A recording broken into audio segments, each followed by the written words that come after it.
What's up, YouTube? It's Sunday, and I'm Artist at MC. I got the big cup of coffee today. Thing is about as big as my face. But indulge me for a minute. I have something up here I want to do a little bit throwback for the people who weren't um, here on day one. Let's throw this back a little bit for a hot second. Father, the sleeper has awakened!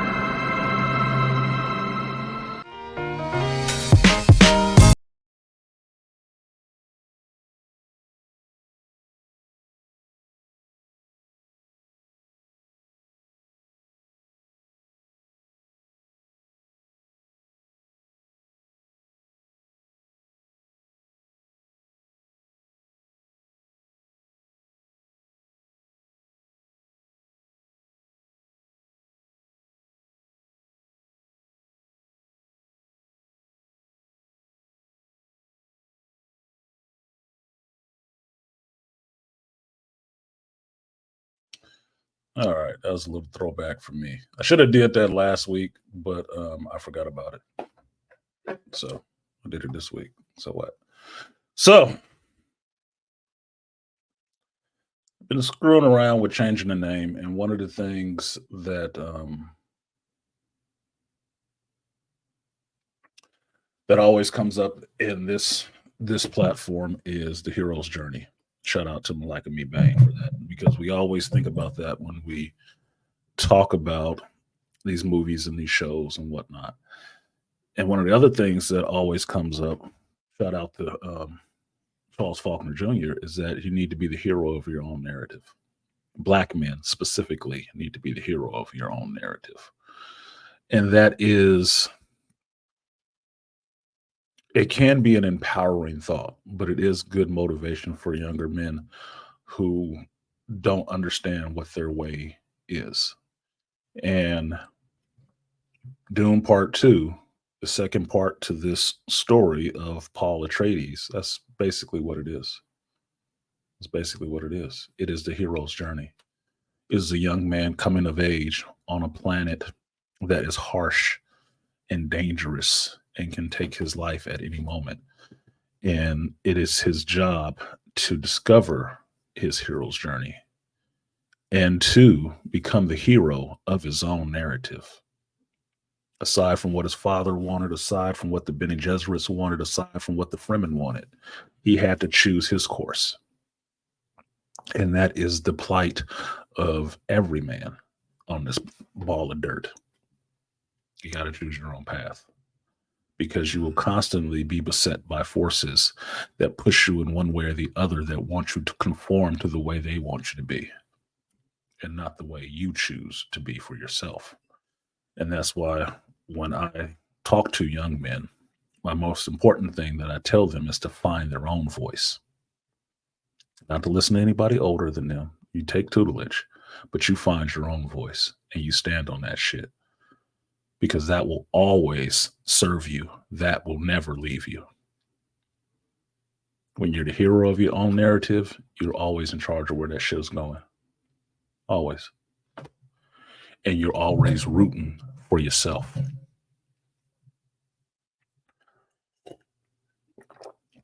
Because make no mistake about it, other people will always cast you as the demon in their narrative. You will always be the demon in their narrative, especially if they ain't got shit that they're actually doing. So, with that cheery thought, thank you guys for coming through today. I'm going to try some shit different, because I told Malika before, we talked about this many a times over the course of 5 years in this space, or 5 years of doing this show, is that had the shop not already been named Stand Up Comics and wanting to keep that name alive for that community, I would have changed the name to The Hero's Journey. I like that. I really did like that. I thought it should have been a name for a comic book store or some geek variety novelty shop or something. It just needed to be used, because especially in this age, It doesn't gender anybody. You can be a hero if you're a male or female. You can be a hero if you are transgender, whatever the fuck. It doesn't matter. You just need to be, to borrow Charles's phrase, because I always give credit where I get shit from. To borrow Charles's phrase, you have to be the hero in your own narrative. No matter what your fucking lifestyle is, you need to be the hero in your own narrative and understand who are supporting characters and who are the people that will walk in, walk out, who you lose touch with, who you will reconnect with. You have to realize that because your life is being lived every day. Every day. There is never a break for you in your life. So you need to be conscious of that as you go through. So I think Grinch made the point very succinctly on Friday about how somebody he knows made a choice that has just ruined his life, and not just his life, the life of at least four other people, all on one careless ass decision.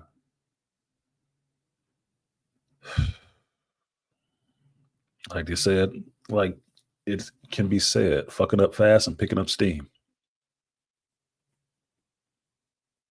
It can be.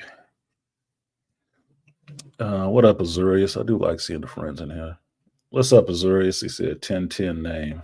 Yeah, 10-10. Attacking defenses is high on that one. Yeah. Got some dexterity with it too. Les says hi. She hopes your weekend is going good. Shout out to Anthony and Les. Not Les, Leslie. Leslie. The elfin magic player. And Anthony, my other competitive magic player, was really good folks, really good people. I have not been to you guys' house yet. Apologies, but I am not serving as hard for a team that doesn't support me this year. So I will have more free time. So next weekend, when I start roaming around, go see the grandbaby, I will try to come see you guys and hang out so we can play some Magic, because I haven't played Magic in a minute and I need to play some fucking Magic the Gathering. I really do. Because as far as I know, a new set came out and I don't know shit about it, which is odd for me. So I need to get my feet back in my sand and be around my folks, because the rest of these people is really driving me crazy. And I'm not bullshitting. I'm really going to need some new therapy. I need a new therapist. It's been about 10 years, but it's time for me to sit down with somebody else, take my short trip on a long couch, and talk some shit out with some people, because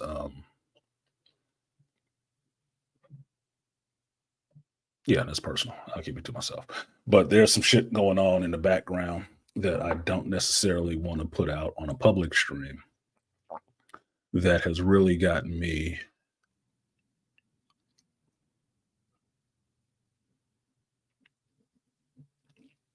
really has me thinking about how I allow people to interact with me. Put it that way.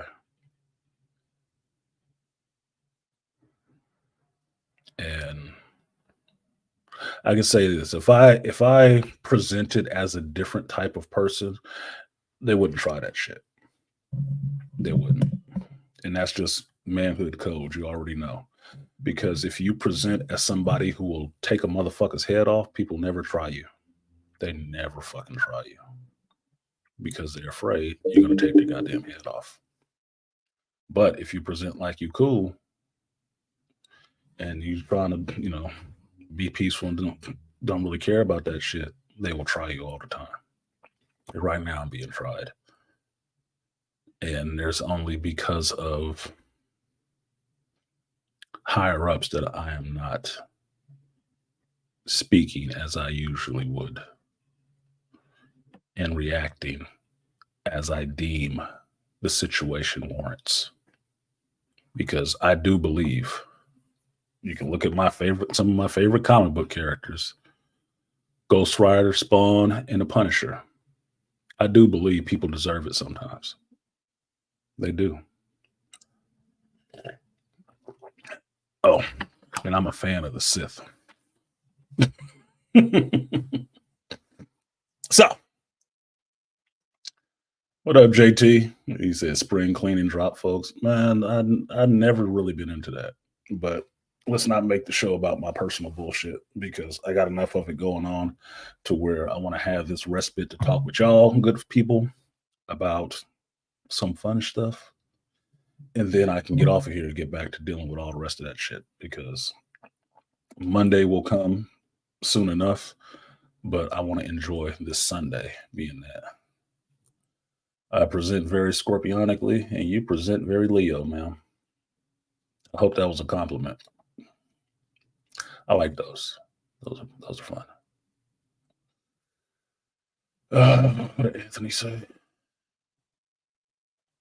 One quick second. No worries. You got your own stuff going on. Always welcome here. Appreciate that, man. I like being welcome because I'm like a vampire. I don't go nowhere I ain't invited. Nowhere. Just picked up Warhammer 40K Commander deck. That's what they made? They made Warhammer Commander decks? Oh, Jesus fucking Christ. Now I got to learn Warhammer. You know what that means, Anthony? Ford is happy than a pig in shit right now. It's Magic and it's Warhammer 40K. That motherfucker probably rubbing himself with cars like, fucking hell, dude. Oh, God. Now I got to get in on Warhammer 40K. I'll learn more about that shit. Jesus Christ. Bring the heat. I need the beat down. I'll let y'all know I don't win when I play against Anthony. I don't win when I play against him. I think I've won a few times, but I do not usually just consistently win when I play him. That's why I like playing him. I'm never looking for the easy mark, the easy challenge, the easy win. That's not me. I don't give a fuck about playing and losing. I don't. As long as I got in there and played and showed and tested my mettle. I don't fuck about losing. Losing is the one thing you're gonna do consistently until you win. If y'all on my Instagram, you saw this guy was up there. Black dude was on there playing Price is Right. He was at the big wheel spinning. Right. And this goes into a hero's journey, if you know the guy's backstory, right? He's got up there, he all friendly with everybody in that bitch. He happy, he over, right? He just happy to be up there, standing up there with Drew Carey. I've been watching Prices Right for decades at this point. At least 30 goddamn years, because my grandmother used to watch it. My brother's grandmother used to watch it. The babysitters used to watch that shit. It's like you grew up in the 80s, dude. You was watching game shows. You were watching game shows. This dude spin the wheel and he get that motherfucker on 95. Or what is it, 90? I think it was 90. They told him he needed a 5 or a 10 to get to that dollar. That motherfucker spun that wheel again, happy as shit. Do you know he hit a 10? Got that dollar. He came closest to a dollar. If you don't understand how this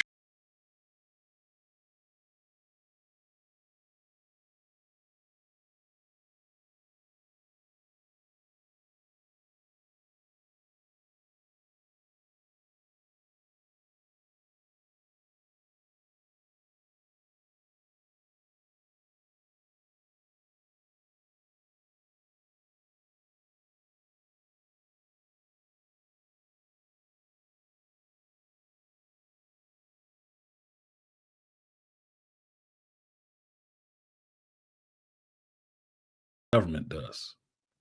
Ask Gavin. He's trying to grape everybody just for owning a pistol right now.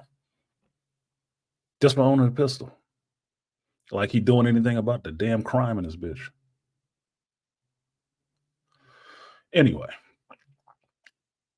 Might not be a lot of money right now, but in his hero's journey, that could be significant. The fact that he just won what he did, which was, I think, like 1,000, 10,000, something like that, was significant for him, right? It was good. He was happy. He was juiced. He was pumped up. He spun that bitch again. Do you know he spun that wheel and that wheel rolled over and landed on a dollar? That motherfucker fell out on the stage, flat backed. Flat back. Won 25K on a spin of a wheel on TV.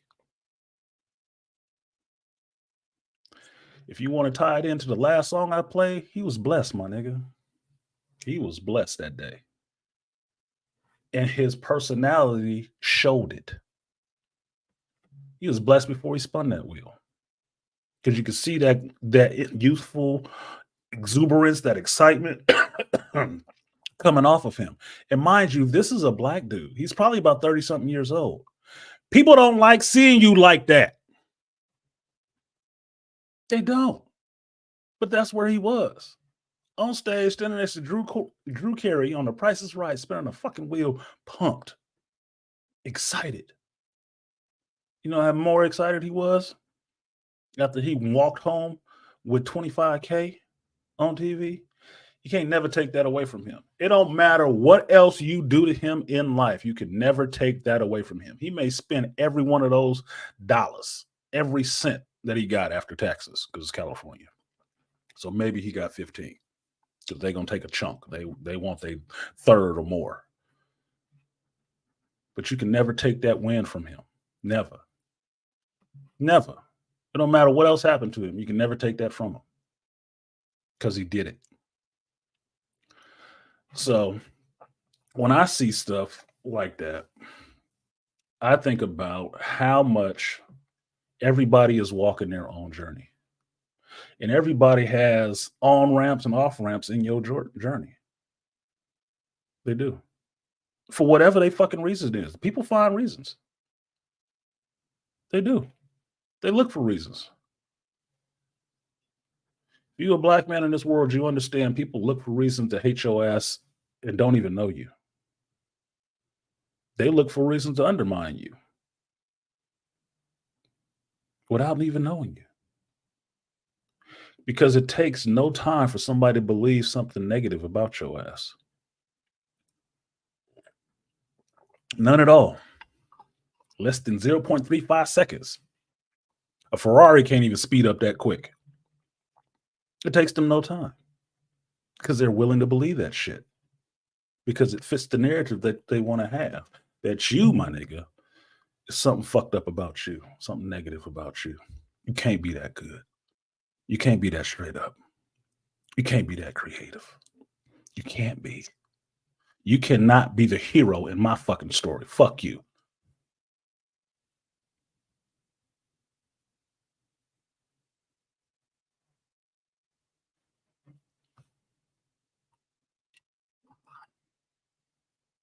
JT talking about everybody hates your ass. That's because you're mean, JT. At least that's what I heard. I heard you was mean. You know why everybody hates you, JT? I can tell you why. And it's the same reason I actually fucking like your ass. Because you had a father in your life that taught you how to be masculine without having to dominate everybody else. You don't take no shit off of nobody. And they see it on your face. They automatically see that they can play no fucking games with you. Automatically. It doesn't hurt that you're damn near 6 feet tall either. Don't hurt. I was reliving this story for I went and saw Dune yesterday. I'm getting to Dune. Just understand this is all in the mix. It's all in the mix. I will ask you some questions. If you have some, throw them in the chat. That's what the fuck it's for. I was telling somebody this story yesterday, right? I went out with my friend Shannon. We went out, saw Dune. Then we're at a Vietnamese restaurant having pho. Pho, excuse me, however you fucking say it correctly. If you know what this is, Vietnamese egg roll with a little shrimp wrap. Tasty as fuck. And I'm telling her this story about when I was younger, back in like 5th grade or something like that. Like 5th grade, going to school. And we're discussing stuff because she has recently went back to therapy, dealing with some shit from her past and childhood and stuff like that. So we're swapping stories. We're just talking. She's a professor. I call my nickname for her is Professor. Okay. Administrator. She does some smart shit, right? Pretty degreed. We have a good conversation. Good, time hanging out. It's not an issue. And we're sitting here bullshitting. And she's telling me about her story of being a younger kid on the East Coast and having to protect her older brother, who was kind of scrawny and small, but she ended up being really tall. So, how her brother would get chased home and she would run out the house and be out there ready to fight everybody, right? Fighting boys. And I told her, well, that was funny because when I was younger, I was that small kid. I didn't get chased home, but I was that small kid. And I told her this story about how I'm going to private school. This was not fifth grade. This is a different story. It's two stories, but it's similar, right? And we're out on the yard playing or whatever. It's a Catholic school. Excuse me. It's the thing about coffee. Always make me start burping and shit. Must be the milk creamer. And these little girls that were on the yard were sitting there talking to this dude that looked like he was a grown ass man at the fence. Now we junior high schoolers, junior high school. You are not supposed to be. Oh, you shouldn't be as a grown ass man. Be down there chatting it up with the junior high schoolers at the fence. The fuck you doing, pervert? Either way, I'm out there playing football on asphalt with my friends on recess, and they took issue with me for some reason. I can't recall why they took issue with me because I know one of them. And they told that dude that I said something about his ass. Right? He was like, "Oh, really?" Recess over. We go back in class. We're sitting down in class, and the word starts circulating through the whole school that this nigga is going to be out there waiting for me after school. Now, where this school is, it's at the end of a court. You turn down the street to get to the school, and it's a court and it's a straight street. So you have to go out that way to get out of the school to, walk home wherever you're doing. I walked home with my younger brother. I'm the oldest. What does that mean?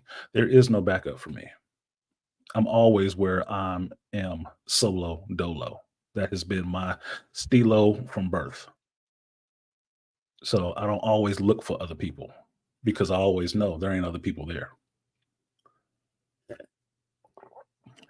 Now, it circulates to school that this motherfucker's out there waiting. And sure enough, 3 o'clock hits. I got my backpack, I got my brother, and it's time to walk. And everybody he out there. He out there. And I can see this motherfucker. When I come out the doors, I can see this nigga down the street at the corner waiting. I'm like, what the fuck? This grown ass nigga out there waiting for me? I was like, oh, what the fuck, dude? Now, the funny part is, I was telling this to Professor yesterday. Yeah, I was scared. I was. Nigga, what? 13? This nigga look like a grown ass man. What the fuck is he doing waiting on me? He don't know if I really said the shit or nothing. Some two little chicken head ass bitches told him, oh, he said something about you, and this nigga simping out the window for it. Now, I didn't have a term for it back in the day. This was like 89, 88. I didn't have that term simp for it. But I knew what he was doing was foul as fuck. You don't go on no dummy missions for something some chicken told you. What the fuck is wrong with you? But everybody out there looking like, oh. I tell my brother to wait, and I walk down that block. And that could have seemed like the longest walk ever. That could have been the green fucking mile. Could have been. But I walked down there, and I walked right up to that dude and told him, I didn't say nothing about you. What we gonna do? Right? Now, the thing of it is, when I left the school, I was afraid. As I walked towards that dude, I got angry. I got upset. Why? Because I could not believe I was put in this situation over some bitch, two bitches at that, and that another dude would want to have issue with me over what some dumbass bitches said. You really about to beat up a young kid over something some other young kid said? Nigga, what is wrong with you? I was upset. Now, I grew up fighting my cousins and nephews. I did. Older cousins and nephews. I'm the oldest. I'm the oldest child. There was nobody younger than me. So everybody else was older. That's who I grew up fighting with. And when I walk down there, that's what I'm thinking of. Well, this is gonna be Ronnie. This is just gonna be fight Ronnie. Fuck it. Did I think I was gonna win? No. But if this is what it's gonna be, this is what the fuck it's gonna be. Because I still got responsibilities. I still need to get my brother home. Now the dude told me he didn't wail on me or anything like that. He told me, man, get out of here. Like, all right. Waved my brother over and we left. I was never cool with them bitches after that. Never. But at that moment, that walk was my hero's journey because I was the hero of my own narrative. There was nobody coming to support, back up, none of that shit. It was just me. And big as that nigga was, it was gonna be just me. And that's just what it was gonna be. Win or lose. That's just what it was. Because I grew up kind of small, I never liked bullies. I never like people who throw their weight around and try to intimidate and fuck over other people who ain't doing a goddamn thing to them. I never liked that shit. Now, when I finally hit my growth spurt and I got my daddy's size and shit like that, oh, I stomp out bullies.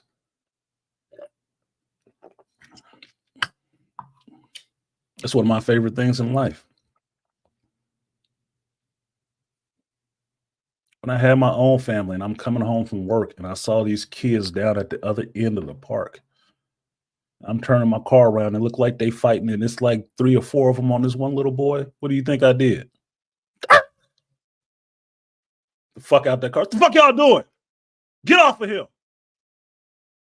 Went right over there into that shit. And what did I do? Mediate. Nah, y'all can square up one on one, but y'all ain't about to jump this nigga. Nah, fuck all that. You got who got a problem with him? Y'all work it out. I'll watch. I'm an adult. Work it out. But it ain't gonna be none of this. Oh, everybody gonna dogpile on his ass shit. Oh, it ain't gonna be none of that shit. Because I have some say so in this shit now. And in my hero's journey, that's not what I'm gonna watch. I'm not gonna stand there and watch somebody get fucked over and say nothing. Fuck you.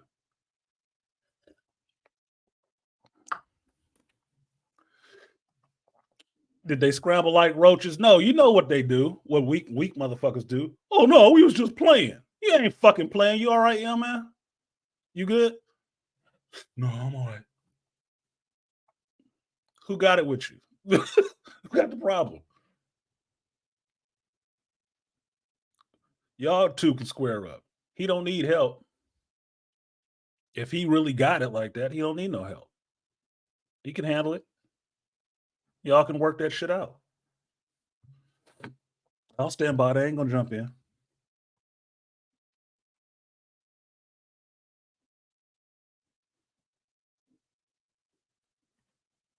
They went their way. He went his. Now he could have got his ass beat the next day. Could have, but I wasn't there to see that shit. It didn't happen in front of me.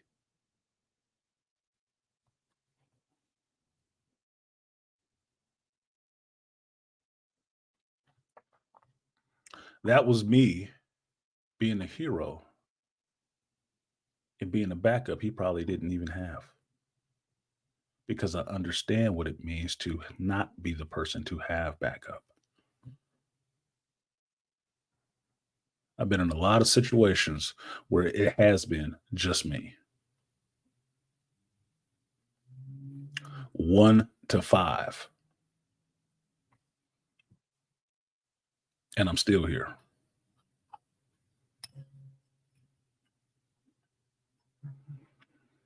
Because one thing I know, I always got my back.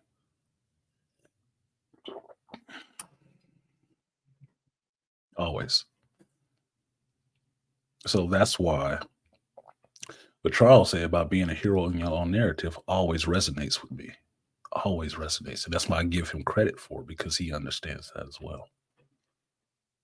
And I will give him that respect to him for his words, his life experience, and how he encapsulated his life experience in words. They weren't mine, they're his.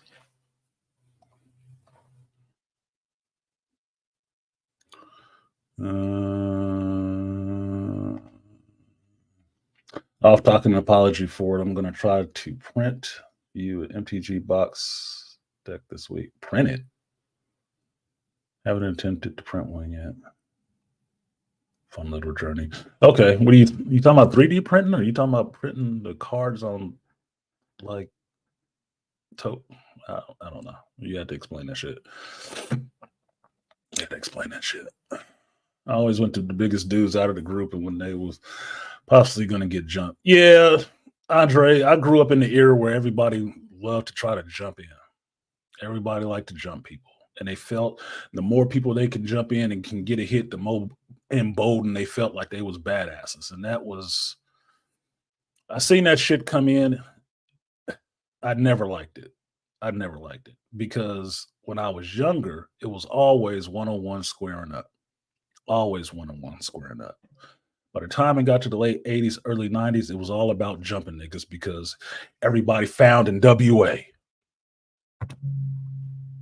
Colors was a movie. It was a thing.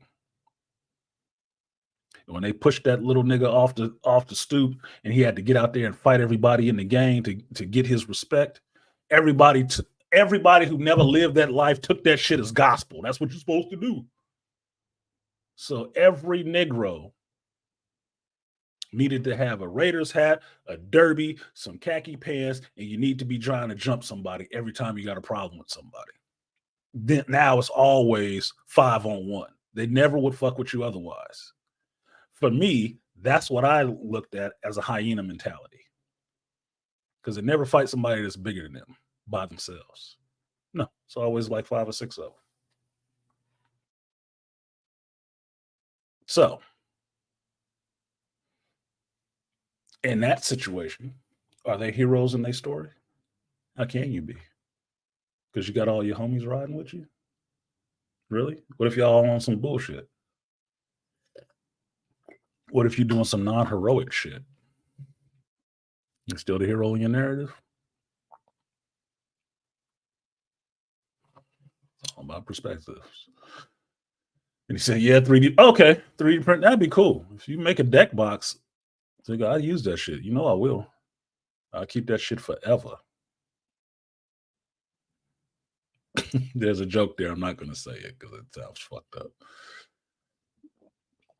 And Andre saying, yeah, because I was a small kid for a while. And I was always solo. I didn't have a bunch of cousins going to school with me and shit like that because there was a big gap between us. I always got some big dude fucking with me. Somebody was always trying to stick some big dude on me. I'm a nerdy kid. I wasn't thinking about none of that bullshit. But thankfully, I had grown up fighting and wrestling and stuff like that with grown ass people. So I was kind of used to it. Didn't mean I liked it. Just meant I understood what was going to be happening. There was going to be some fucking pain involved in what happens next. And whatever I do, I need to go all in.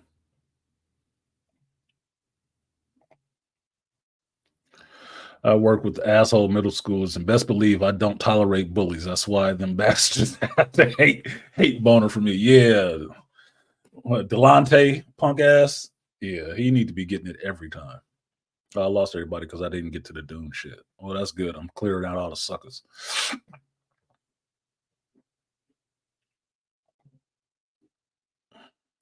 Attention span that short, you should leave. I'm only going to do this show for 2 hours, and I'm about an hour into it. So when I get to this next part, that's an hour. Once I do that, I'm getting the fuck out of here because I got other shit to do. So before I do that, let me shout out these brothers who actually support the stream, not the ones who just fly through for some information and then fly out and don't do shit about supporting the content creator. I do have a review I have to do for Dune, but I will give you guys the highlights because I don't know who saw it or not. It's 3 hours. It's 2 hours and 46 minutes. So maybe some of y'all haven't even seen this shit yet. And I don't want to spoil it for you because make no mistake about it. I thought it was good. I thought it was very good. I was excited to see it. I'm glad I saw it. I did not get to see it in IMAX because I was too tired to sit after work for 3 hours. So I saw it on the biggest screen I could yesterday and enjoyed it. And then I will go back and watch it in IMAX maybe today and just get all my jollies. Artisan, when the hero takes his journey, he will realize his true purpose is bigger than his own personal desires. It is, and it always has been for me, Malika. I put a lot of shit aside. I put a lot of shit aside at times just because my personal satisfaction or my personal desires is always bigger than the goal is smaller than the goal that I'm trying to achieve. This at this point in my life, after 40 something, was the first time that everything I did was only about benefiting me. I was responsible only to me. This is the first time in 40 something goddamn years. Everything else has been being responsible or protective of other people, supportive of other people. So by the time I hit 40 something, it was all me. It was just for me. That's why you see me taking trips and traveling where the fuck I feel like going, whenever I feel like going, because it's only about me at that point.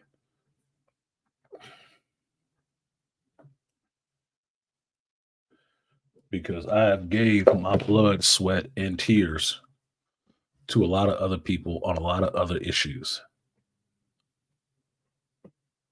With no blood, sweat, tears, protection, provision.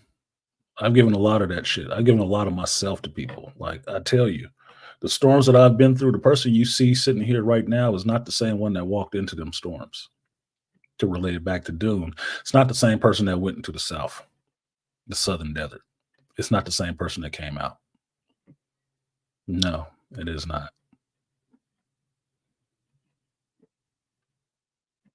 I have tasted the waters of life and I have forever been changed. And I cannot go back to what I was once before. And I'm introspective enough to understand that shit. And I don't try to. The joke that we had yesterday was about, during the same conversation with the professor, was about if you could go back in time, would you? I was like, fuck no. I don't want to go back to being a teenager. And my childhood wasn't miserable. Fuck no. Why would I? No, I go back to being 30. I ain't going back to being a teenager. Fuck that shit. I'm not child thinking. I wasn't child thinking when I was a fucking child. Uh-uh. No. It's unfortunate, but it is the way it is. No, I never go back there. Appreciate you, Lewis, for supporting the stream. The first person to support the stream on the super chat side. I appreciate you. So YouTube appreciate you as well. I will give you that 3B salute.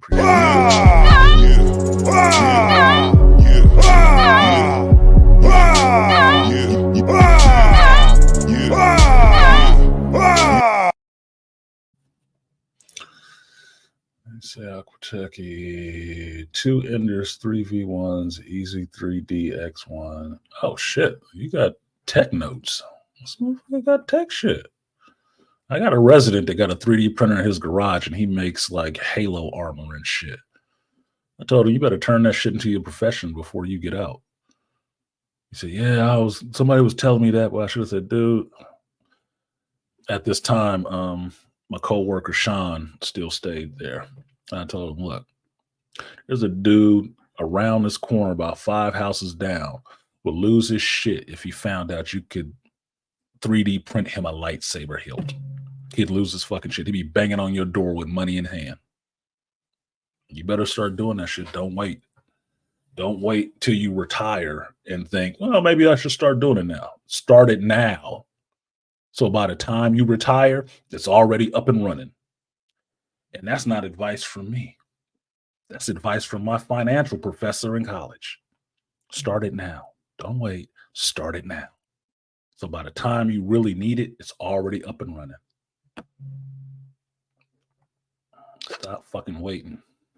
That's part of being the hero of your own narrative. Understand you're already on the journey. Keep moving and making moves. Don't be sitting around waiting for somebody to stick a poker in your ass to get you moving. Saw it on IMAX and D-Box moving sets, but it should have just went plain IMAX. It wasn't worth. Oh, yeah. Okay. You should have went IMAX. Yeah, IMAX was sold out for this movie. I'm serious. I was looking on 2 days, 2 separate days. Every showing they had, that motherfucker was sold out. They getting their money. Warner Brothers is making their money off this Dune shit. Make no mistake about it. The interest is there to see Dune. It is. The interest is there to see it. So when I hear people talking about all this superhero fatigue and all the rest of that, and the audiences ain't coming back for movies, bullshit. Bullshit. Because a movie like this proves it. Theater I went to in Concord, an IMAX ticket is like $21 a piece. I can't think of how many seats is in there. It's a big theater, right? Azurius know exactly what theater I'm talking about. He knows exactly what theater I'm talking about, right? They running. It's a 3-hour movie. They're running like 5 shows, all the way up until the last show starts at like 9:30. That motherfucker was sold out. Do you hear me? From 11 a.m. till 9:30 p.m. That fucking theater was sold out. Every seat, even the shitty ones down low next to the handicap. Sold out. For 2 days straight. Don't tell me there is not an audience to watch movies. There ain't an audience to watch shitty movies. Oh, but there's an audience to watch ones that look good. Don't give you some fan service and something. No, fuck you. I don't want to hear that shit. Look who showed up to the party. My trigger man. What up, BMT? I was missing you last night, man. I was on the Division 2 the last couple of days, boy. I've been killing it this season. When I get off of here, I got 1 hour to give to that shit so I can get this next accomplishment out the way. This weekly shit out the way because I'm 2 away from my next little reward for this season. That between that 6 and 10 category. Nigga, I've been killing it. I've been killing them. I've had some shit to work out. Boy. I've been laying them down. I've been getting proficient in some weapons. Proficient. So what's up to BMT, the trigger man? He said, just stopping by. It's okay. Everybody flies through here, apparently. It must be a landing strip. Aquateki said 21 isn't bad. For one ticket? Look, I thought I was going to go after work on Friday. I bought a ticket to IMAX. With the fees and stuff, I bought it through Fandango. If y'all have Fandango on the East Coast, I don't know if you do or not.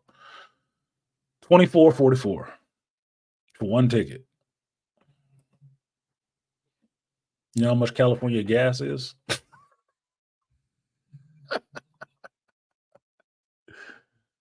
$5 or something.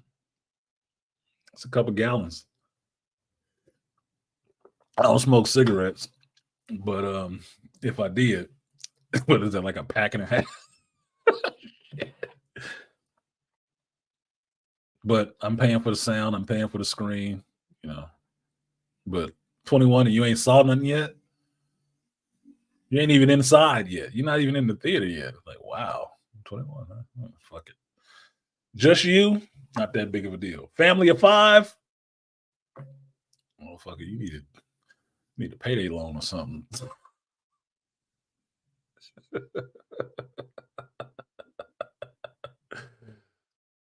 Here, brother, your channel is a melanated. Oh, he said it's a melanated oasis.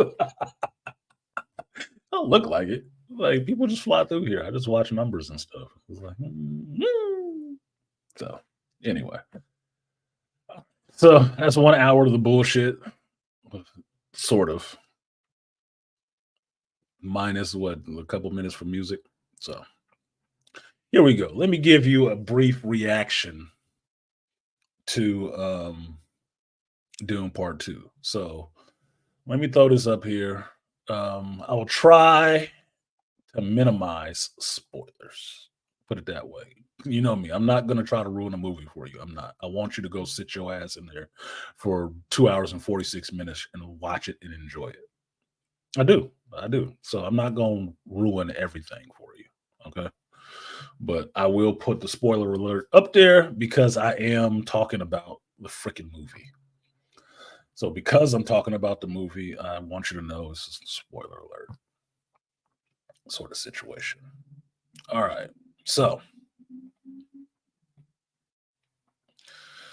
the best part of the movie was when Big Bird showed up.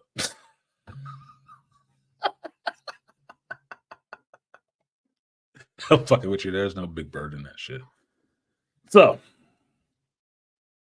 my reaction, I guess I should just watch this. Yeah, I can use it for a reaction myself. Re-edit it. All right. So let's see. I'll do it the way I do on Patreon. Half a second, because then I can clip this part out on 1 hour mark. Yeah. And then I can clip this out. It'll save me some fucking time. Where is it? I can't find my shit. Okay, here it is. All right. Here we go.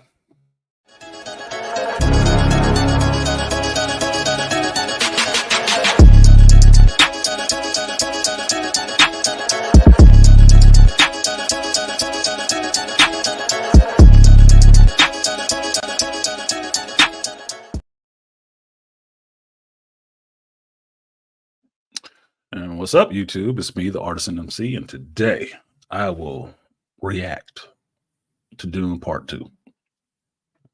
Now,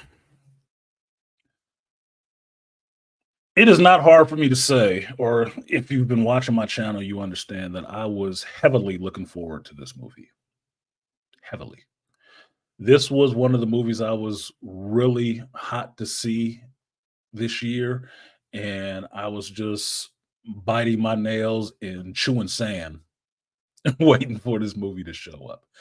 And not to bury the lead, but I wasn't disappointed with what I saw. I was not disappointed with what I saw in this movie. Now, I'm not going to spoil it, but I will say if you have read the Dune series, specifically the first book, Dune Messiah, and a little bit of Children of Dune, you will be pleasantly pleased with what you see in this movie. Now, if you have not read the books, I could say that watching the David Lynch movie from the 80s will give you a good framework, the rules of the road or the golden path, as you would, to where the story is kind of going. But if you really want to get into where the story can be going, go back and find the Sci-Fi Channel's Dune series, and then watch that one and the Sci-Fi Channel's Dune, Children of Dune series to see where the story is going because the Sci-Fi Channel had been the most accurate depiction on film of those books, of the stories that happened in the books. Those were the most accurate. Okay. Until Denis Villeneuve decided to do the Dune movie. And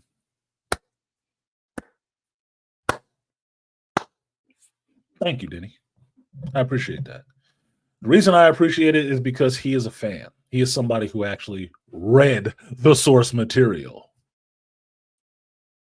And when he sat down to make the movie, he had the source material on deck. He went to be accurate. And I enjoy the first Dune movie. So much so, I've watched it, I don't know how many times. It's rivaling the number of times I've watched the David Lynch version. And make no mistake about it, I own the David Lynch version and the Sci-Fi Channel versions. Why? It's one of my favorite literary stories and a story of a boy coming of age, becoming a man. He walks into that desert as a child. He comes out of that bitch as a man with a purpose, with a mission. And I like that story. It is timeless. It is his hero's journey. Now, what works for me in this? I probably should get to what didn't work for me in this, but it would seem kind of weird. But I'm going to do the sandwich method. I always do, right? So some positive, some negative, rounded out with some positive. All right. Positive points on it. Costumes, still on point. I always worry when you're doing sequels when you don't know if you're going to get a sequel and then it gets greenlit. Did the production team disappear in between finding out that you did get a sequel? Or were you still working with them? You know, did they go off and do other projects? It's always a concern of mine. The longer it goes on, the more I worry about can it be consistent? It was. It was very consistent, which I enjoyed. It was some stuff that really looked, at one point, it looked like it could have been CG, but it wasn't. It was practical. I'm like, that's really cool. That is costuming. That is costuming. Thank you. Let's hear it for the production department. Now, that worked. Costumes look great. The tech looked great. There's more emphasis on showing you how things work and showing you the tech of this world, the tech of the Fremen, which I enjoy because you have to understand how they live in this environment. Because make no mistake about it, the environment can chew them up too, but they adapt to that environment. They become one with their environment, right? Now, that worked for me. Visuals work. There were some really awesome shots, and I can remember sitting in the theater looking at certain shots and thinking, "Yeah, I want that one. That's my screenshot. I can't wait till I can buy this movie. That's my screenshot. I want that." Because there were a lot of scenes that were just epic in scope to the sense that you see it and you just think, holy fuck, that looks awesome. Right? Lone figure just standing there watching something, right? Watching something affect. And the one scene that you've already seen in the trailers with Paul standing there watching an explosion, that shit looked so good. It looked like some Oppenheimer shit to me. It did. I remember sitting in the theater watching it, thinking, "Damn, that's some Oppenheimer level." Like, I'd be really curious to see Christopher Nolan's reaction to that. Like, wow, that was a pretty good explosion. I'm pretty sure he watching the movie like, oh, we should have did that. You know. So the story goes, or I get to a negative part. The story goes that this is Paul in the desert in the time after his family, the Atreides, have been wiped out on Arrakis, and he has gone off with the Fremen to survive and plan his revenge against his enemy, the Harkonnens. Right now, you see the machinations that have happened between the Emperor and the Baron, and how the Harkonnens on Arrakis are actually trying to subdue this planet and get the spice production back on track. But what the story mostly is about is Paul in the desert learning to become a Fremen. Now, I like that part. I like this. Now, I have not watched anybody's reviews on this. I have a playlist full of people's reviews for Dune 2, and I'll watch them after I finish this one. But I'm not going to watch them until I actually do my review. And then I'll go back and watch and see where we matched up and where we were different. Now, the story of Paul in the desert, I enjoy. I really enjoy. But I can tell you this, watching this, knowing the books, having gone through the books, knowing the other movies and stuff, I'm sitting there just, biting my tongue and I'm getting impatient. I'm getting like, yeah, I know this part. Yeah, this is cool. This is cool. Oh yeah, they put that in there from the book. Good. Okay, they finally melded these two scenes together that you would have had to see in two separate things. Cool. It's all in one place. Good. I like that. I like that part. I do like the love story developing between Paul and Shawnee. I do. It's just what it is. Sue me. I like fucking love. Ugh. Oh my God.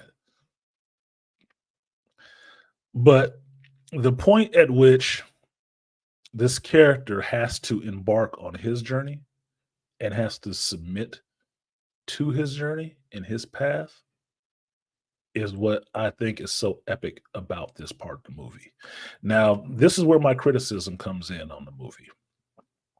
I think that part was a bit too short. That's it.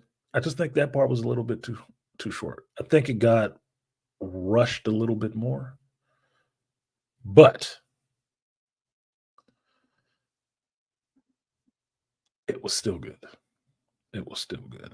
I just would have liked to stretched out like another 5 minutes, maybe another 10 minutes, and one more beat in there. It needed, I think it needed one more beat about what changed in Paul. It needed one more thing in there to say what changed in Paul. But Timothy Chalamet was doing a damn good job of it because you see the difference in him from one part of the movie to the next part of the movie. That ending third, you see the change in him. He is a completely different person. That's why I wanted that part stretched out a little bit longer, maybe 5, 10 more minutes of really the rest of these people understanding that he has changed to get what was happening there. Now, as far as Zendaya, I don't mind Zendaya. She's a little skinny for my taste, but I don't mind Zendaya. I bought her as Chani. I did. I bought her as Chani. Now, I did hear, it did reach my ears that people worry because I've seen thumbnails when I was putting these things into the playlist, right? These other reviews into the playlist, that people were worried about the movie being woke. Did you read the damn books? The movie is not fucking woke. The story is not woke. Yes, there's women in it, but there's women on this planet, and the whole planet ain't woke either. Look, simple version is Fremen are Fremen. From the oldest to the youngest, male or female. They all Fremen. They will all kill you. You read the books, you find out even a young Fremen warrior is able to take out so many Sardaukar. I think it's like 3 or so. Even a young one. So if you have a problem with women being in this shit, kicking dudes' ass, you came to the wrong show. You came to the wrong fucking show because make no mistake about it, I may not give a woman an advantage, 100 and something pound woman, the advantage against a 200-pound dude in a fist to fist fight. But you put a blade in either one of their hands, I will give her the advantage because she has what he doesn't, dexterity and speed on her side. I'm just saying. There are certain things that you can hold that make things an equalizer. And a knife through your tendon, your thigh, your carotid artery, some soft spot will make light work of you, no matter who holding it. Now, the other part that I liked in this, since I'm away from my criticism, is I like Rebecca Ferguson's portrayal of Jessica and something she did that I don't believe is actually in the books at all. It's not in the books at all. And I have to go back to double check to see, is this even in the book? Because I thought it was a very, very interesting portrayal. It was a very interesting take. I was like, oh, that actually makes it cooler. That makes it a lot cooler to understand what's happening at this point. That wow, I really be interested in seeing this now. But her playing Jessica was good because you see Jessica using that Benny Gesserit training and that story that they put there on Arrakis to wrap herself in that and protect herself and her son. You see her take on that role of being that manipulator in that sense. And what that looks like from a religious standpoint and not a political one. That was interesting. Now I'm sitting there, my friend, the professor, who wanted me to see the movie, and I'm explaining to her how Frank Herbert was a high level Mason. And a lot of the stuff he put into this is topical to the world that at the time that he wrote this. But all of this is contemporary. This can all map onto the world that as you see it right now.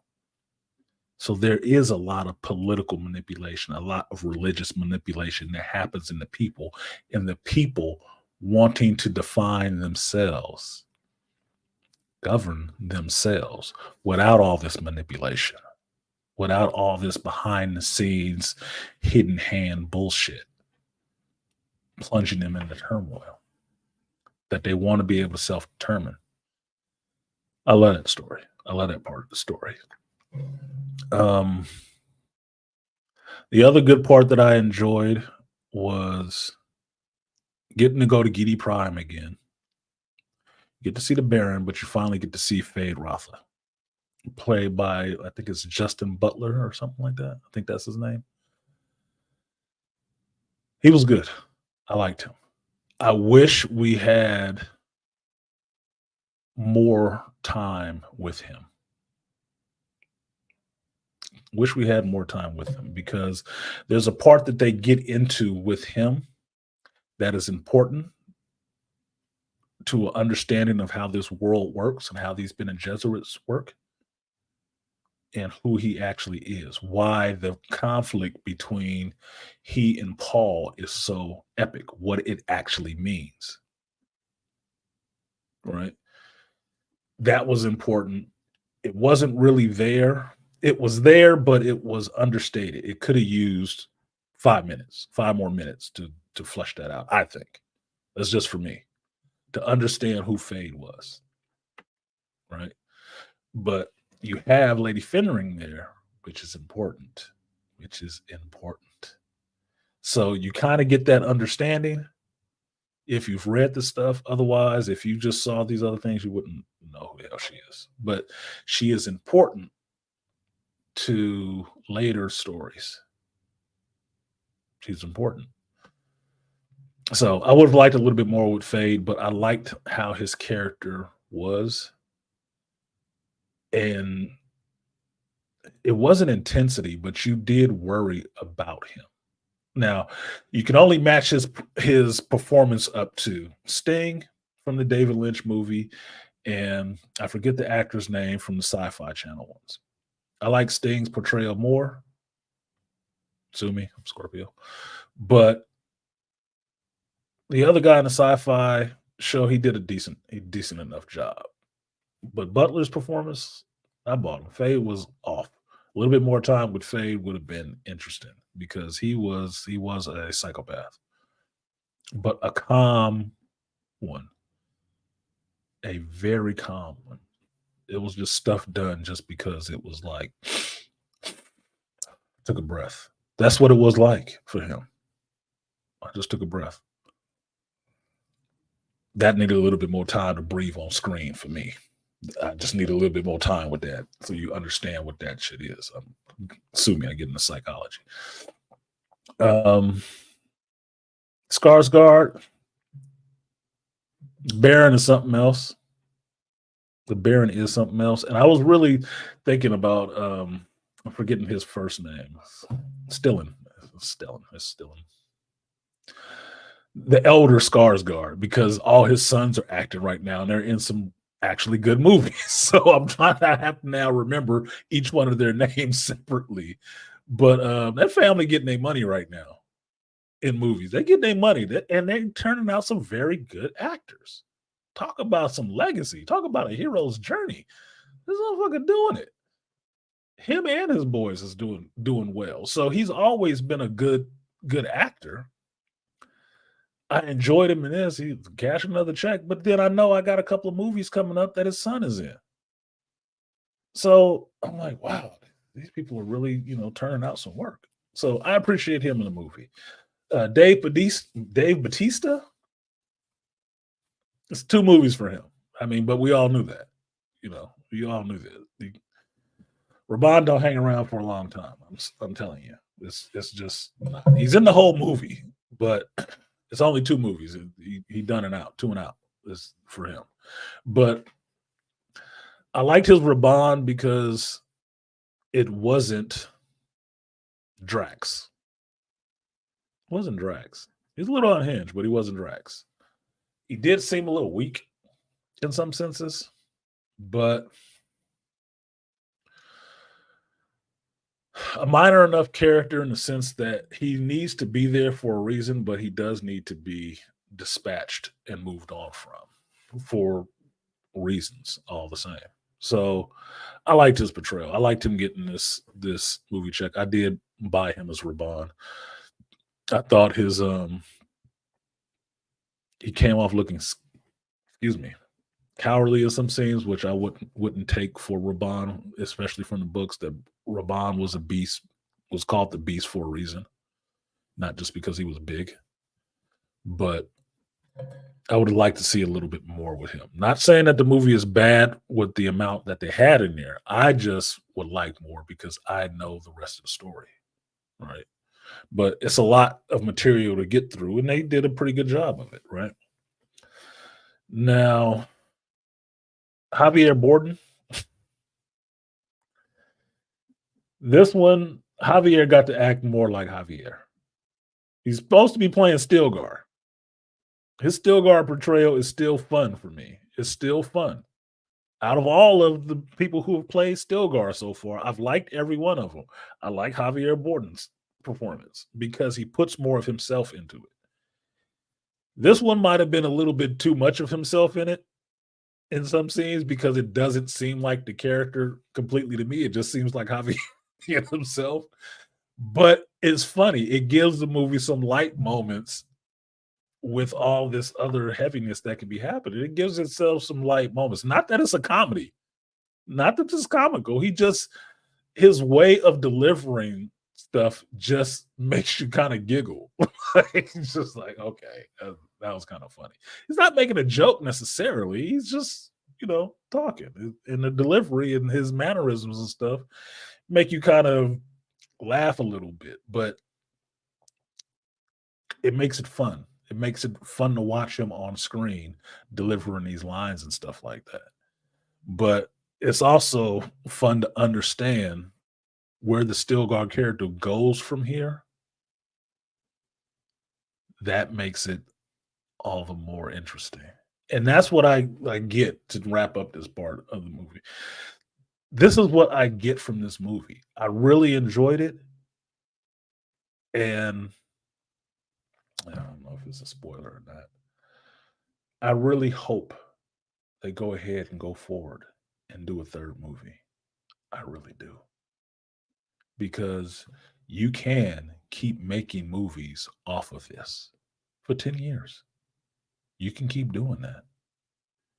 Because understand, if you grew up in the 80s and you know the David Lynch part of the movie, it's only one part of this story. And that's actually the smallest part of this story. These two movies broken up is still the same part. They're still going over the same part, just with a little bit more added into it. Oh, you can't see it. I want the rest of the fish.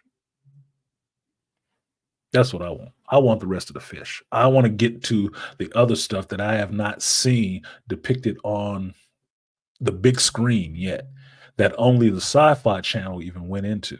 I want to see that shit on screen. I want to see this director do that. I want it. I want that. I might not like Warner Brothers all the time, but look, I will fork over my money if you what you need. How much you need? What does $200 get me? Can I pay for a grip for a day? Somebody day rate? Let me know. I'll give it to you because I want that shit. I want a third movie. I want a third movie that gets into all the rest of the stuff in the books that is so fucking awesome. I want to see that on screen.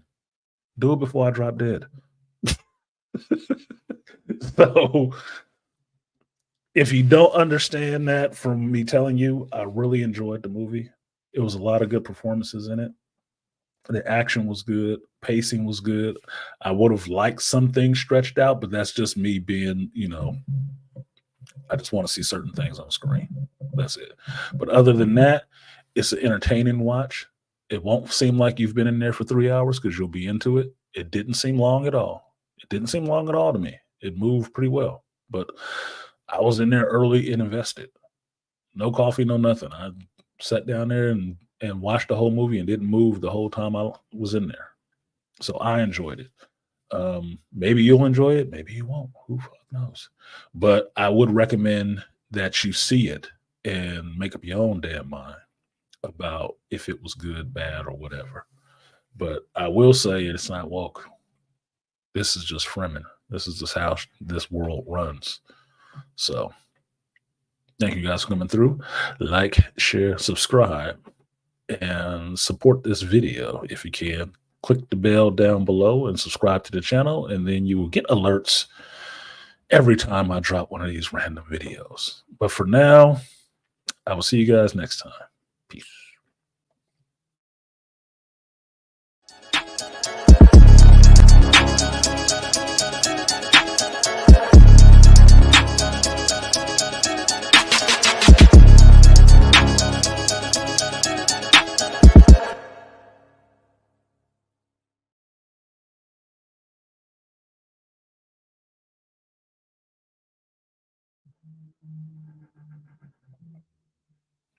Whoops, I fucked up. I left the banner up the whole time. He put the banner up. He put the banner up. Sorry about that. What up, Ray Hama?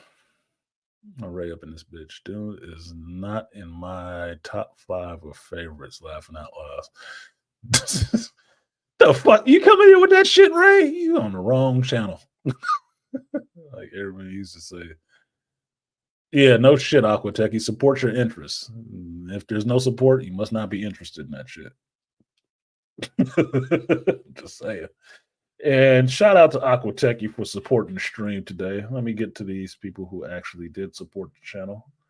Do support what I do openly. Appreciate you, Aquatech. I will give you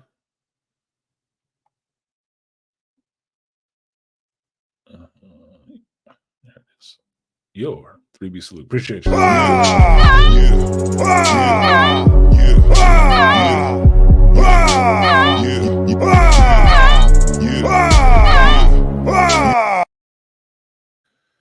To the early bird in this biatch.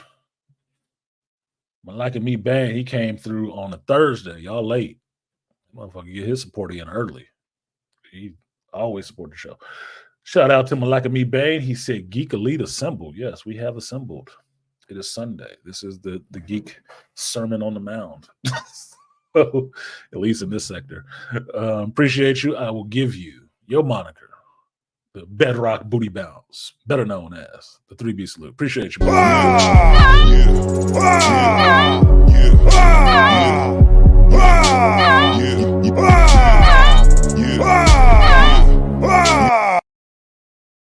Shout out to my favorite parishioner, the Two Triv. What's a good Two Triv? He said, Geek Elite, Moa Deep. Yeah, my deep. MAUHID. And Dune. Hashtag Moa Deep and Dune. Yeah. Shout out to that. Appreciate you too, Triv. I will give you the 3B salute. Appreciate you.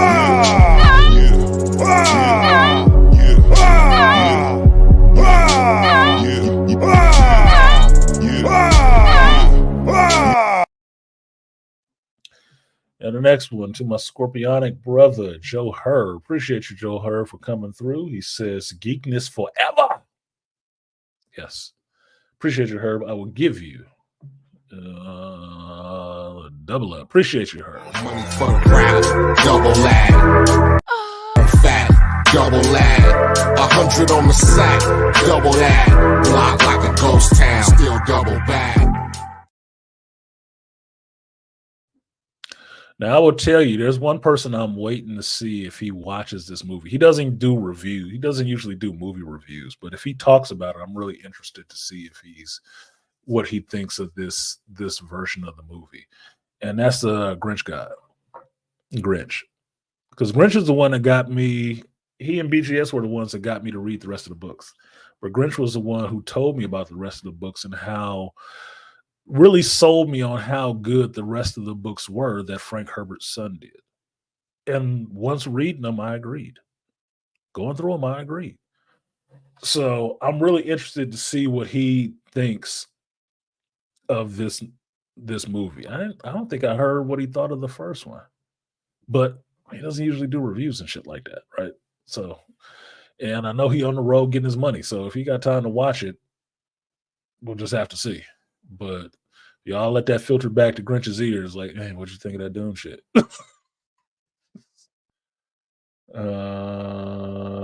Herb said he on the road right now. I finally got a chance to say what's up and drop my weekly tithe. Appreciate you, Herb. Appreciate you. Drive safe, man. Drive safe. I'm the only one to drive reckless, streaming on the road, live cussing at drivers in California. That's like part of what you do when you get in the car out here, because these motherfuckers cannot drive. Yeah. Look, tell you, people will surprise you. People will surprise you. Grinch and G Serotonin surprised me because I never knew that about them. Grinch got me into reading the rest of the Dune books, and G Serotonin got me to reading all those Drizzt books. What the motherfuckers. I already loved Dune before he even told me about the rest of those books. I just didn't know if the other books were any good because most people critiqued them because it was his son, Frank Herbert's son, picking up and writing the stories. They really didn't rock with that too much. Grinch was the only one I know who actually read it. It could tell me and compare and contrast them what the difference was between one and the other. That was real review. Like, oh, well, now I get it. Now I'm actually am interested. And then it was BGS who gave me the PDFs of the shit so I can sit there and go through them. Or the audiobooks. Went through them. I was like, damn, this is a better ass fucking story. This is awesome. Yeah, he don't have all his father's intellect, but that's how brains work, you dumb fucks. It isn't poured out of his penis into his mama and filtered through his mama into his son. That's not how it works. Every person is on their own hero's journey. That means the son can only bring his level of experience to write. But the characters are still the same. Still the same characters. And since his son was writing the characters, Paul's children, it makes more sense. He's not writing Paul. He's writing the sons, or his son, his children. That was cool. Icewind Dale. So yeah, he does geek out over that shit. Grinch love that shit. Cool. I love it too. And that's why I give him that respect to know who put me on about that shit. Always respectful. Always respectful. So where am I at? 134. So here's the burning question.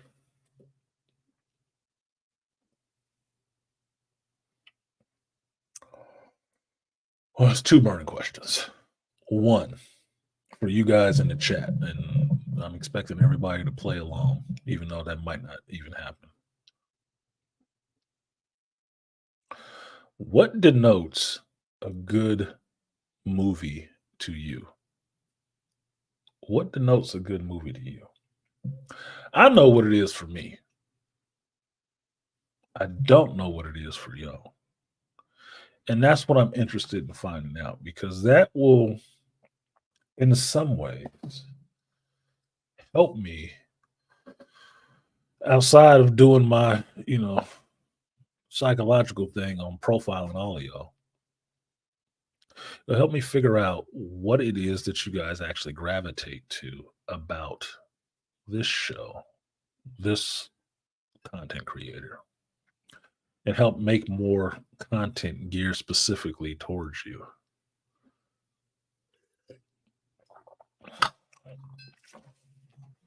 What will make this journey heroic? Talk amongst yourselves. I might catch up on what I missed in the chat.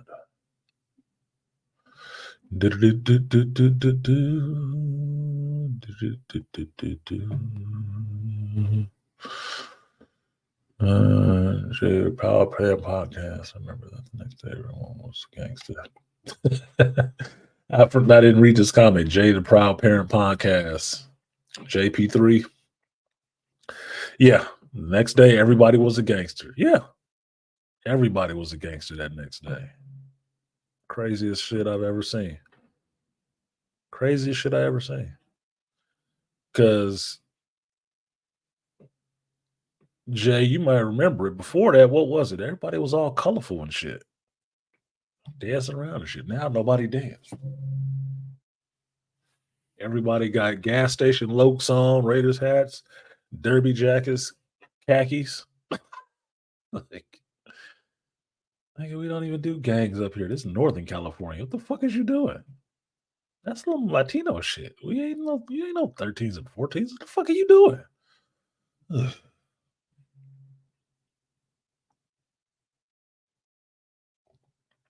Dumb. Andre said he saw Dune 2 on Friday. So what'd you think, Andre? Because I can't drop an open link anymore. At least not for a while. Cannot drop an open link. So you guys are going to have to throw it in the chat what you thought of the movie if you saw it. Because I cannot drop an open link in the chat right now. Or I won't. Put it that way.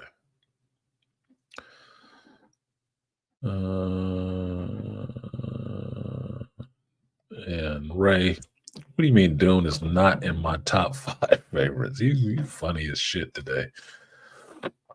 Did you go see it, Ray? Or have you not seen it yet? That'd be interesting. I need some feedback from y'all.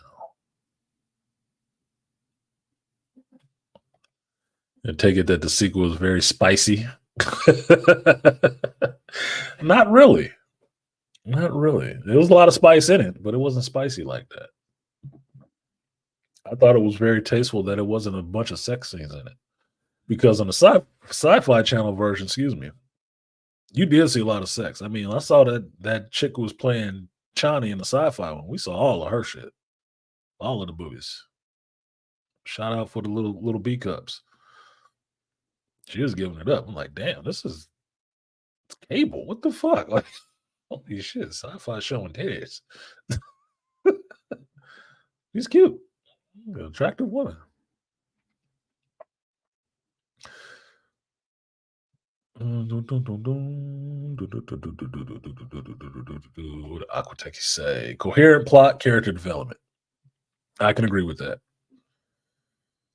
I can agree with that. Can you elaborate? I'm just saying this is for people who watch this shit later, right? You elaborate for them. I get what you mean. You hear, you regularly hear, you know how I feel about this shit. We here. We doing this for the people who don't know. Okay. I'm just trying to figure it out. Needs to grab my interest and hold on to it throughout the movie. What holds your interest? I mean, besides Leslie's hand. I'm fucking with you. I probably shouldn't have said that shit. I'm trying to hold on to the people of friends I have. Oh, and the trailers don't give away. Yeah, the trailers don't give away the entire movie. Aquateki. I agree. I hate a trailer that give away everything. Like even in this trailer, there was some stuff. I stopped watching trailers. That's the whole reason why. After a point, I know I'm going to see the movie. I don't watch any more trailers. I don't watch another trailer. I'll watch a teaser if the teaser don't give everything away. I'll watch the one main trailer. But trailer 2, trailer 3, closer, the weeks closer to the shit. I don't need to have you ruin the movie because they always do that. They throw too much in there. It's like, we're already going. I'm already going. I don't need you to ruin everything for me. You don't have to show me everything. You don't. Leave something to my imagination. Let me be anticipating what I'm going to see on the screen and not knowing, not watching the trailer like, yeah, I can just wait for that part to come up. Like I did not need to see in a trailer. I didn't need to see this. I didn't need to see that in the trailer. It's cool, but I didn't need to see that in the trailer because I know story-wise that's a big deal. I've seen it depicted in other shows already. I don't need to see it in the trailer. But people who haven't read the books and shit like that or seen those other movies probably do. They need the flashing lights and the explosions to be, oh, I can go see this. What's that movie that's happening with the people in the sand? What, the Iraqi war? What are you talking about? The fuck? So I didn't need that. It was cool, but I didn't need that. But that's why I stopped watching the trailers. I didn't watch any more trailers. I didn't. You don't have to sell me on this. I'm sold already. You had me at Dune Part 1. I was coming back for Part 2, nigga. I'm coming back for seconds. Come back for thirds too. You throw that shit up there. What denotes a good story to me is how well structured it is and how it draws me into the world and relates some from the human condition. I agree with you there, Malika. And that's why I keep trying to tie all of this back to title of the show and what happens in this movie. It is the hero's journey. You are following Paul's human condition and choices that he has to make along his journey to determine who he wants to be and what it means to be who he is destined to be. He has to accept that and understand. I said earlier that he had to submit to it because that's exactly what it was. It was submission. And it was the road not traveled. It was my favorite line from the Renegade song with Jay-Z and Eminem. I drove by the fork in the road and went straight. Paul went straight too. There is no this way or that way. No, I went my way. Fuck you. That's what that shit was about. Paul finding his way, his journey, his path. And what happens when he has to submit to this is going to be his path. Character development, people aren't the same going into the movies as they are at the end. No, everybody changes. Even Chani changes in this one. Even Chani. From beginning to end, you see a change in her. And I'm interested. At first, it was hammer pants and MJ gloves. Then it went to shades and all black. In the V in the 80s, it wasn't about that life. Yeah, you were in the V? Okay. Okay. I was in the Rich. I'm from Richmond. So, yeah, I saw that. That was hammer pants was funny. I never had a pair of hammer pants. But understand, I'm born in the 70s, child of the 80s. That's how that shit works, right? All the way up to the 70s into the 80s. So I remember parachute pants, fat laces, fluorescent fat laces, Adidas, Pumas, breakdancing and shit, up to hammer pants, up to cross colors and the colorful shit, and baggy clothes and polka dots and all that dumb shit, to gangster shit where everything is just black. I'm swept up into it. They're trash. They're trends. They're fads. They're phases of this. From seeing hip hop be something rarely people listen to it being the only thing people listen to. So much so that R&B got to act like hip hoppers and rappers and stuff. Jodeci wasn't hot because they were just good singers. Jodeci was hot because they looked like fucking rappers that sang. Anybody remember Dirty Rotten Scoundrels?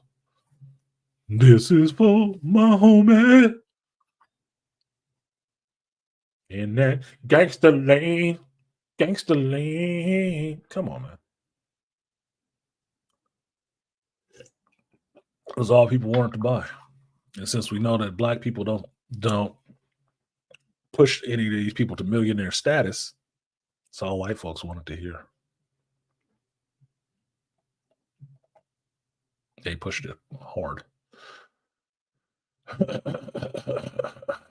What does Zaria say? That's the thing, though. It's different for each movie, each type of genre.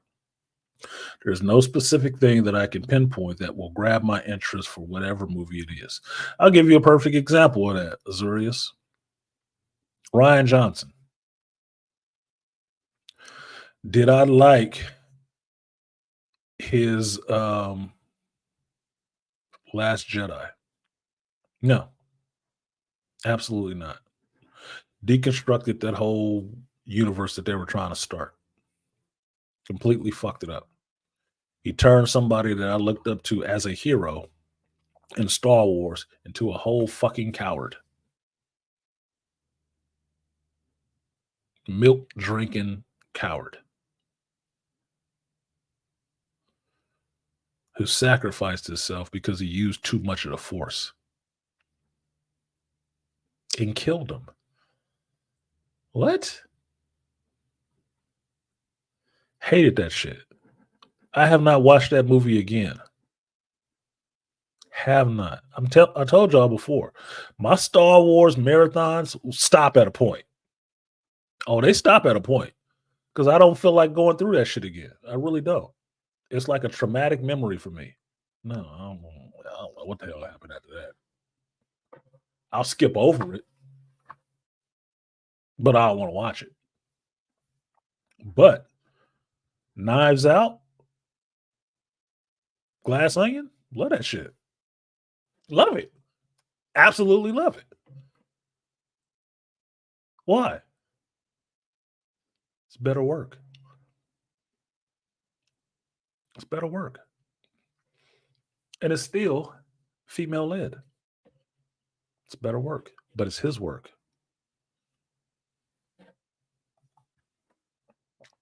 The character development, the character's more interesting. They work for them, but he's shit to Star Wars. He is shit for Star Wars. I don't even know why he still talk about Trump wanting to do a trilogy. Nigga, go somewhere and sit down.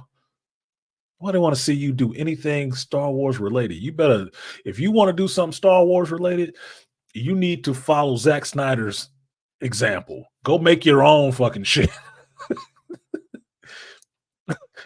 You can have Miserable Moon and he can have Rebel Moon. Go do your own shit somewhere else, call it something else, and do your version of what you thought Star Wars should be.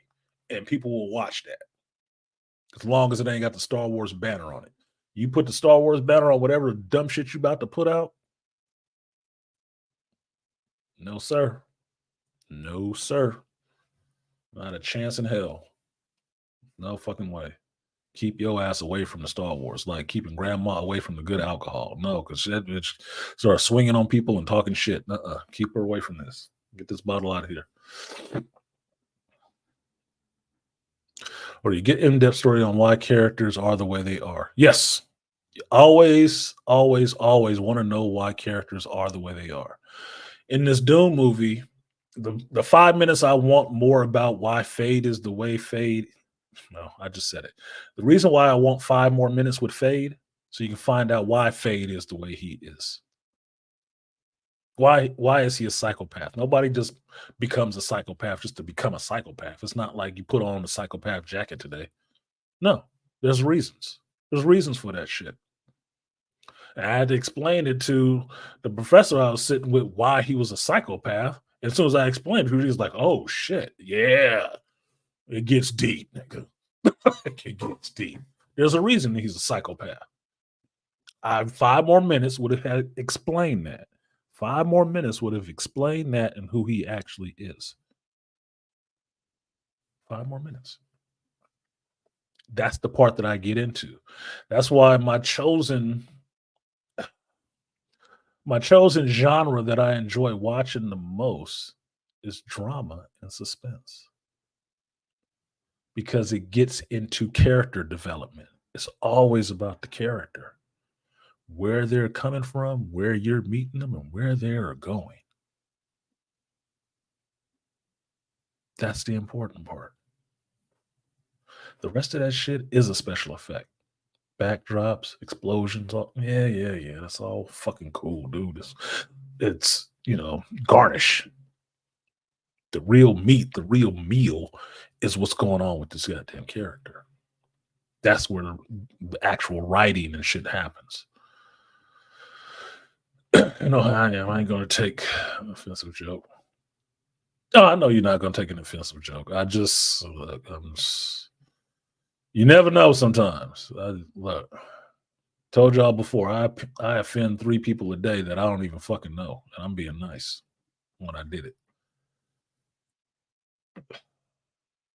I ain't out here trying to offend nobody. But you're right in the sense, Azurius, it is different for every movie. Because look, I sat down to watch Dune. I'm looking for something serious. But the trailer that came up before Dune looks fun, and I will be interested in watching that movie.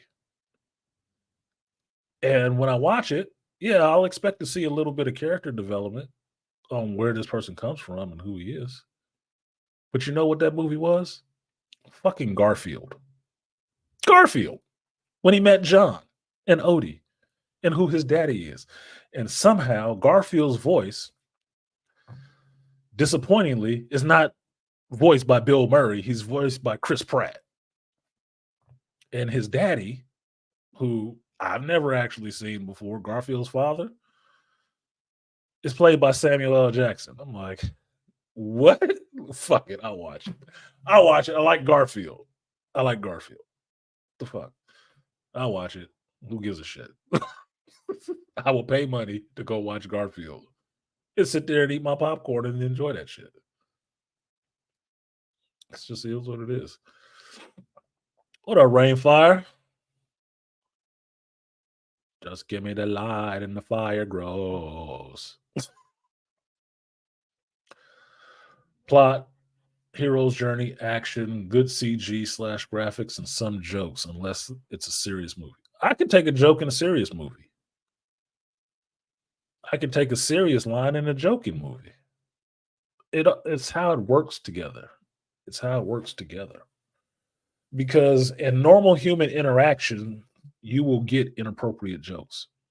you will get jokes at inappropriate moments. That's what makes Quentin Tarantino's writing so good, is that he has the ability to write human characters having conversation where they talk over each other, they make inappropriate jokes, they cut through each other's dialogue and stuff and get that all on screen to where it sounds like it's just normal people talking. Just normal people talking.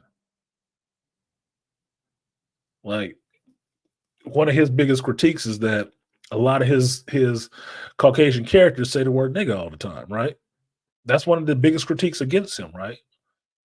Well, my thing on it is I don't see that as a critique because I assume white folks talk about niggas like that all the time when they ain't around. Because I know black folks do. So you shocked? What do you think people say when your ass is not around? All that stereotypical disrespectful shit that they wouldn't say to your face. They say all of that shit. You want to understand that? Learn to speak somebody else's language and see how dirty they talk about your ass when they don't think you can understand them. Learn somebody else's language. That's what I do. It's fun. It's like having a superpower. Like, she think I'm cute. Okay. Maybe I'll flirt. Oh, she got a problem. I know what the fuck that means. Oh, you want a tip now? Fuck yourself. Yeah, for that shit you said that you didn't think I understood. Yeah. Yeah, I heard what you said.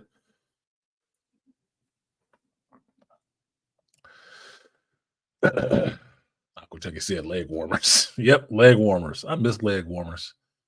Not for me personally. There were certain styles back in the day, like in the 80s, that women wore that was just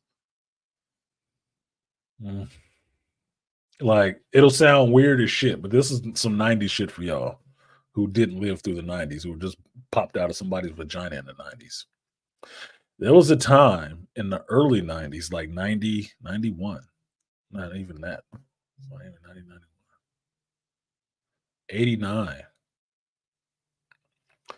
where girls, that was cool, wore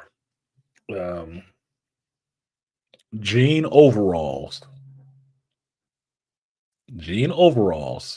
big baggy jean overalls. Like the farmer overalls. Yeah, they used to wear that shit.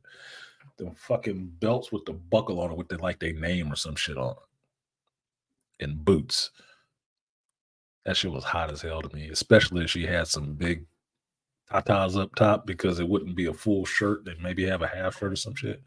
That shit was hot to me. And they didn't do both straps. No, you had to do one strap and the other one, slung back or looped around the bottom or some shit like that. That or the onesie, the little bodysuit that snap between the legs and shit. And so have all that and then the overalls hanging. Oh, nigga. You just took me back for a minute. Shout out to my ex Denise. She used to wear that shit. That shit was sexy as fuck to me. That shit was sexy as fuck to me. Oh my God. Y'all want a memory real quick. Trip down memory lane before I close this shit out. I used to work for the city of Richmond. And we would put on a Juneteenth celebration every year at Nickel Park. This is all referential shit for me, so whatever. And I was fucking with my ex-girlfriend, Denise, who is part of my family now. And I think I've talked about her before because her son's birthday is the same day as mine. Right. And I'm out there. There's hella people out there, right? All Richmond come through there before we started shooting each other a lot more. And her and her friend Jamie, and Denise is Latina. She is a Latina, right? And she could sing. She got a good voice, right? It's Denise and her friend Jamie, who's a white chick, little thin white chick. She was kind of wild. My homeboy fucked with her. They come walking through the park. And I see her. And I see niggas looking at her. I'm like, I'm already fucking with her. That's my chick. I see her walking through. She got on that black bodysuit, boobies up there, nice. That nice little brown skinny had them overalls on down low, and you see the top part of her little butt cheek a little bit. I'm like, oh nigga, I'm on that shit. Went up to her, said hello. I left work, went back to my community center that I worked at the time because I had keys. I took her back in my office and fucked the hell out of her on top of my desk. I was a teenager. I was beating that shit up. Well, nigga. Brought that Scorpio out of me, man. I had to slip of the stinger. I had to slip of the stinger. I had to. Had to. No, she was looking too fucking hot, nigga. Like, get the fuck out. Where you go? Where y'all going? What y'all do? Nah, come on, let's go. Let's go.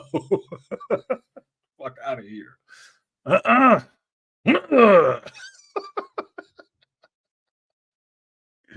We still cool to this day. Because, like I told you, she family now. She done married my cousin. Don't matter. Still cool. But yeah, that day, shit did something to me. Brought me out of there. Brought it out of me. Yeah, community relations like a motherfucker. Yes, it was, Malika. Yes, it was. It was some community relations. And there was a spot on that carpet for a reason, nigga.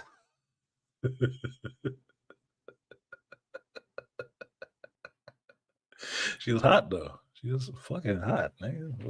God damn. Nope. Let you know what I feel. Let you know what I thought of that outfit. God damn it. Laughing out loud, learn Korean, and go to the nail shop. Yeah, they be talking all kind of crazy shit. You find out how much they don't like y'all asses. You will. Find that out real quick. And overall had to be airbrushed with her name. Yes, poison. Yes, the airbrushing on the overalls. How did I forget that? You got to airbrush the leg. You got to airbrush the leg. Shout out to BBD, motherfuckers. All right, so that's about 2 hours in.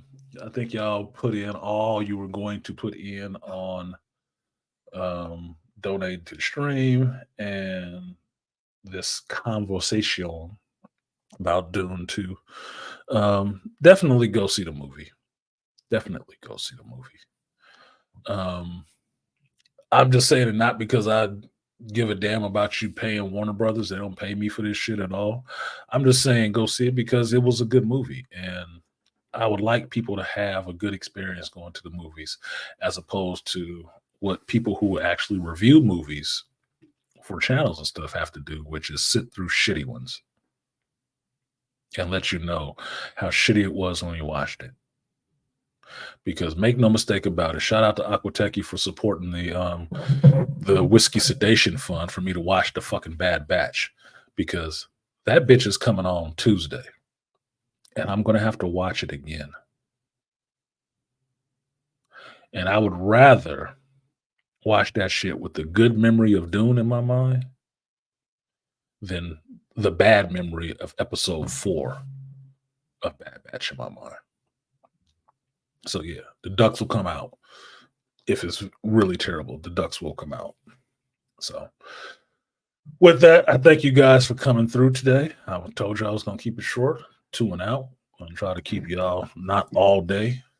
If you don't like that format, you can speak up. There's a comment section. There's a chat box for a reason. Not because this is a pre-recording. I just put it out and you can give a shit what you said one way or the other. But I actually do care. So with that, remember that Excuse me. There we go.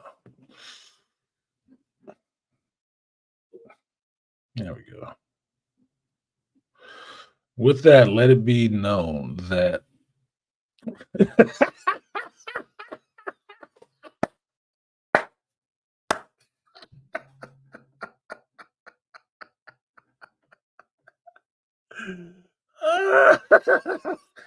Aquateki, I will use that and you will get credit every time I use that. I will use that.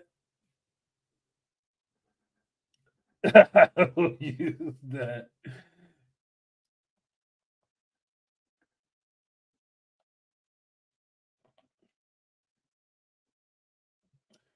I will use that and I might turn that into something. That is your credit. That is your quote on this day. 33224. Release the quacking.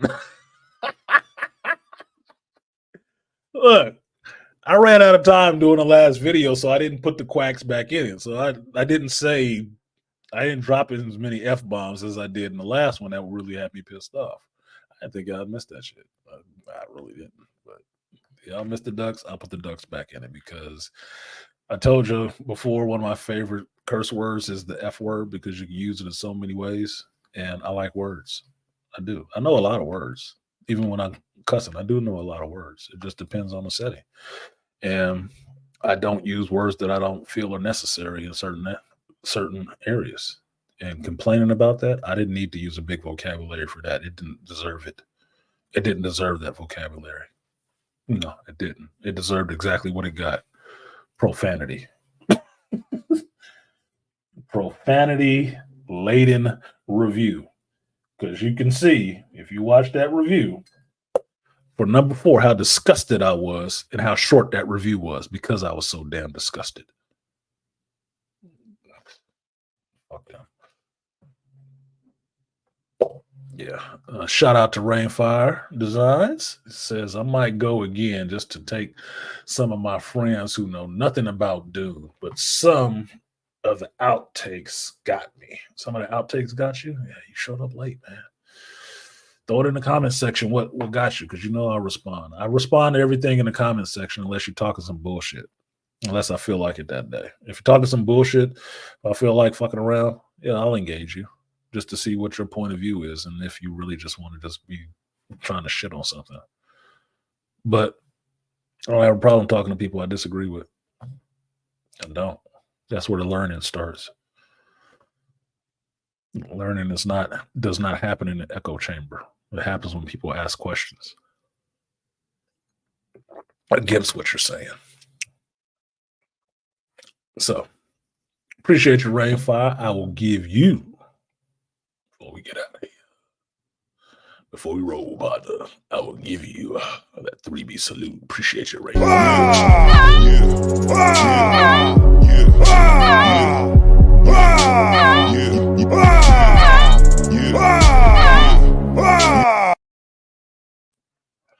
So yeah, the person I took, she did the smart thing. She actually watched Dune Part 1 the day before, the night before. And then when she woke up that morning, she finished watching Dune Part 1. So when we went to the movie, because we went early, right? When she went to the movie, it was just continuing the story for her. That's all it was. It fed right into what she recently saw and fed right in and moved along and progressed the story for her. So that was actually the best way to watch it. And I told her I do that a lot of times when I'm going to watch something that is sequential. I'll re-upload the previous version of the information so it meshes together really clearly when I'm watching the new information. It just makes it seamless, right? But I'm analog in that sense. I'm not digital. I don't jump from one thing to the other. I follow through with it. Yeah, Aquateka, she did her homework. She did. Her nickname is the professor, right? Her nickname is professor for a reason. She is academic. She does have multiple degrees. That's what she does. So she did her fucking homework. Like, oh no, I watch it. Good. Awesome. That made it more interesting because when the movie was over, we could actually have a conversation about the shit. She understood what the fuck I was talking about. So all I did was fill her in on some of the other story beats, what made sense and what she didn't get was going on behind the scenes with that stuff. That's what I filled her in on. Done. Because she didn't read the books. She didn't. So that made it more fun and more engaging in that sense because you get to talk about the material. It's one thing to watch something, it's another thing to be able to communicate with somebody else about it who has watched it because now you get the conversation happening around it. This is where things go from it's just a movie that came out to there is a huge fan base and cult following for this shit because understand a fan base for anything is only a bunch of people who like talking about it. That's it. It's not a fan base of everybody who saw it. That's not a fan base. Those are just viewers.